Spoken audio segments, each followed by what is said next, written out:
Menurut budaya orang Jawa kuno, dongeng adalah bentuk yang lainnya dari jenis mitos tradisional dengan nasihat tersamar. Dongeng berbentuk prosa ini biasanya diceritakan dari mulut ke mulut, dari generasi tua ke generasi yang lebih muda, sehingga variasi dalam penyampaian ceritanya akan berkembang atau menyusut sesuai dengan kemahiran si pencerita itu. Namun pada inti pokoknya tidak akan jauh menyimpang pada versi aslinya. Untuk memahami makna yang sebenarnya dari nasihat tersamar itu diperlukan kemampuan untuk mengerti atau mengartikan beberapa kata kunci yang terkandung dalam beberapa nama tokoh, benda, atau istilah-istilah dari langkah atau tindakan sang tokoh yang tetap tidak berubah baik ucapan atau penulisannya karena memakai bahasa Jawa kuno, bahasa Jawa pertengahan, atau bahasa Jawa modern untuk kondisi sekarang ini. Pada dongeng-dongeng tersebut, apabila keseluruhan kata kuncinya dapat dipertemukan dan diartikan sesuai dengan makna sebenarnya, akan diperoleh sesuatu kisah lain yang mengandung nasihat atau pesan yang disamarkan.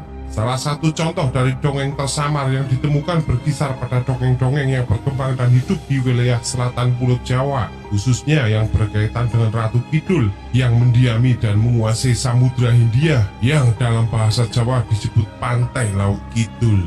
Mitos tradisional ini tersebar dan dipercayai kebenarannya oleh masyarakat sekitarnya, mulai dari Parangtritis di selatan Yogyakarta, Karangbolong di selatan Gombong, Cilacap di selatan Banyumas, sampai ke Pelabuhan Ratu.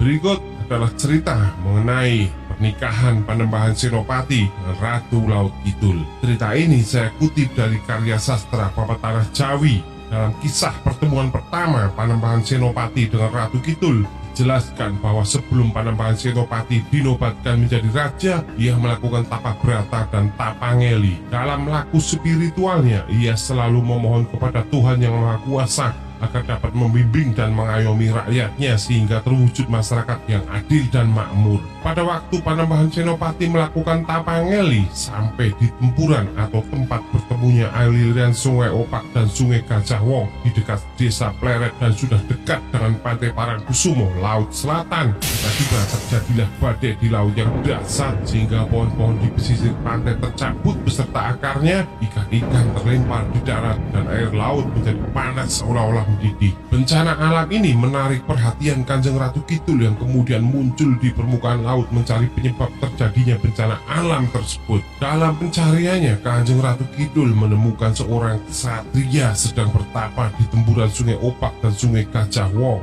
yang tak lain adalah sang Panembahan Senopati. Pada waktu Kanjeng Ratu Kidul melihat ketampanan Senopati, sang ratu jatuh cinta. Selanjutnya, Kanjeng Ratu Kidul menanyakan apa yang menjadi keinginan Panembahan Senopati sehingga melakukan laku spiritual yang sangat berat dan menimbulkan bencana alam di Laut Selatan. Panembahan Senopati pun menjelaskan keinginannya, yaitu agar dapat membimbing dan mengayomi rakyatnya sehingga terwujud masyarakat yang adil dan makmur. Kanjeng Ratu Kidul kemudian memperkenalkan diri sebagai penguasa tunggal di Laut Selatan dengan segala kekuasaan dan kesaktiannya. Kanjeng Ratu Kidul menyanggupi untuk membantu Panembahan Senopati mencapai cita-cita yang diinginkan. Dengan syarat bila terkabul keinginannya, maka Panembahan Senopati beserta raja-raja keturunannya yang kemudian dikenal sebagai raja-raja kerajaan Mataram hingga raja-raja Jawa yang berkuasa saat ini bersedia menjadi suami Kanjeng Ratu Kidul. Panembahan Senopati menyanggupi persyaratan sang Ratu Kidul, namun dengan ketentuan bahwa perkawinan antara Panembahan Senopati dan keturunannya tidak menghasilkan anak. Telah terjadi kesepakatan itu, maka alam kembali tenang dan ikan-ikan yang setengah mati kembali hidup. Adanya perkawinan itu konon mengandung makna simbolis, yaitu bersatunya air laut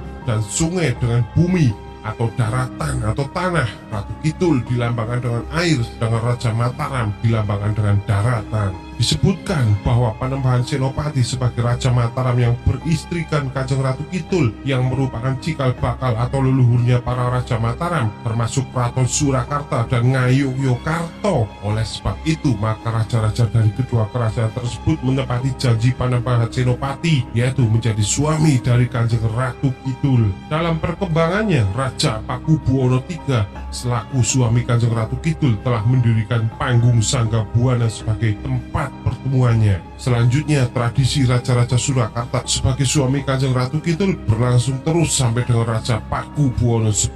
Dari cerita itu dapat disimpulkan bahwa makna atau pesan tersamarnya adalah dengan bersatunya air dan tanah atau bumi, maka akan membawa kesuburan bagi kehidupan kerajaan Mataram yang akan datang. Sangat logis dan masuk akal sekali, bukan? Sudah paham sekarang kah? Kalau belum paham, ulangi lagi nonton video ini sampai paham. Baiklah penonton, mungkin itu adalah sedikit penjelasan dari saya mengenai wawaler atau pesan tersamar masyarakat Jawa kuno yang ironisnya sekarang sudah banyak dilupakan dan sudah jarang sekali orang bertindak sebagai adicarita di masa modern ini. Mungkin kalau kondisi sekarang bisa diwakili dengan banyaknya channel-channel di media sosial yang melakukan hal serupa seperti yang saya lakukan ini, yaitu bertindak sebagai adicarita modern yang dikemas secara visual digital video melalui sebuah platform yang bernama YouTube. Orang Jawa dan Indonesia pada umumnya memang pada dasarnya dianggap darurat membaca. Mereka malas membaca apapun itu bentuknya dan lebih suka mendengarkan seorang bercerita apapun itu yang diceritakannya. Untuk itulah tugas kita sebagai orang yang gemar membaca untuk menceritakan apa yang telah kita baca kepada orang lain melalui jejaring media sosial. Maupun kalau masih relevan, ceritakanlah secara kuno seperti pada zaman dulu, berkumpul membentuk sebuah lingkaran dan seorang adicarita bercerita di tengahnya untuk mulai mendongengkan sebuah kisah.